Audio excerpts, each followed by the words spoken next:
অনেক দিন পর আজ একটু বনে জঙ্গলে ঘুরে ঘুরে মনটাকে সবুজ করার জন্য বেরিয়ে পড়েছি।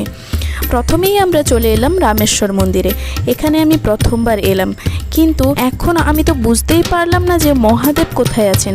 আসলে কিছুক্ষণ পর পুজো শুরু হবে, তাই এখানে দরজা বন্ধ করে ঠাকুরের ঘরটা পরিষ্কার চলছে।